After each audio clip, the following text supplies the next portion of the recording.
আজকে আমি শেয়ার করব 15 টাকা প্যাকেটের গুঁড়ো দুধ দিয়ে কিভাবে রসমালাই তৈরি করা যায় সেই রেসিপিটি।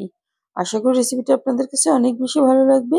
আসসালামু আলাইকুম ভিউয়ার্স, সিরসিন বেকিং এ সবাইকে স্বাগত।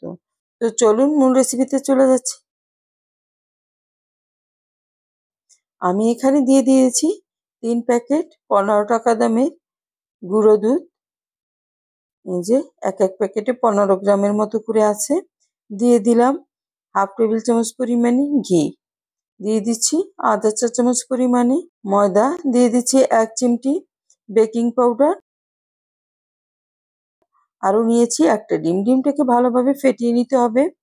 আর বেকিং পাউডারটা বেশি দিলে হবে কি, মিষ্টিগুলো ফেটে দুধের সঙ্গে মিলিয়ে যাবে, তখন আর খেতে ভালো লাগবে না।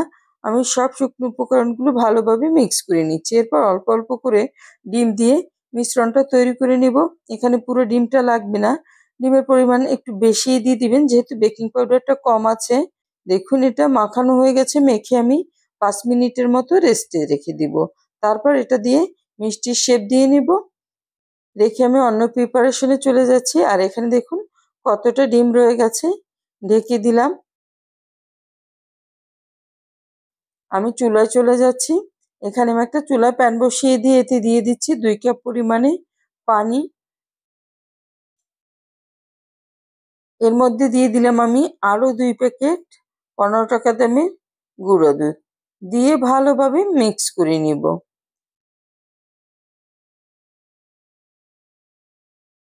এটা মিক্স করা হয়ে গেছে। একটা বলক তুলে নিলাম। তারপরে সাইডে রেখে আমি চলে যাচ্ছি মিষ্টিগুলি তৈরির প্রিপারেশনে। আমি হাতে ঘি মাখিয়ে নিচ্ছি ভালোভাবে। এখন একটা চামচ দিয়ে আমি এটা নিয়ে নিচ্ছি মিশ্রণটা। তাহলে হবে কি, সবগুলি রসমালাই এক সাইজের হবে। এই যে দেখুন এভাবে করে আমি সবগুলি তৈরি করে নিব। এদিকে দেখুন দুধে বলক চলে আসছে। আমি সবগুলো মিষ্টি এর মধ্যে দিয়ে দিচ্ছি। এটা জাল করে নেব 5 থেকে 6 মিনিটের মতো। আর চুলার হিটটা অবশ্যই হাই হিটে থাকবে। এই যে ঢেকে দিলাম। যখন দেখবেন যে দুধ ফুটে একদম ঢাকনা ছুঁই ছুঁই হয়ে যাচ্ছে, তখন ঢাকনাটা একটু ফাঁকা করে দিবেন, তাহলেই নিচে নেমে যাবে। এই যে এখন আমি আবারও ঢাকনাটা দিয়ে দিলাম। আবারও একটু তুলে নিব। এভাবে করেই 5-6 মিনিট জাল করে নিতে হবে। তার মধ্যে মিষ্টিগুলো পুরোপুরি রান্না হয়ে যাবে।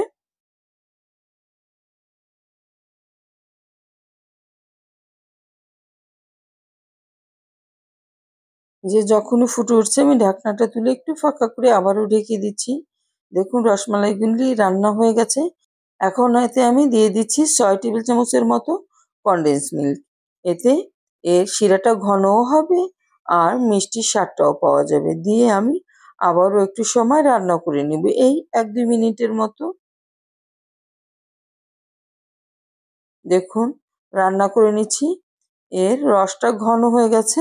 এখন ঠান্ডা করে আমি ফিরে আসছি সার্ভিং এ। আমি একটু সার্ভ করে দিলাম। আশা করি আজকের এই সহজ রেসিপিটা আপনাদের কাছে অনেক বেশি ভালো লাগবে। আর ভালো লাগলে প্লিজ আমার চ্যানেলটি সাবস্ক্রাইব করবেন। সবাই অনেক বেশি ভালো থাকবেন। আল্লাহ হাফেজ।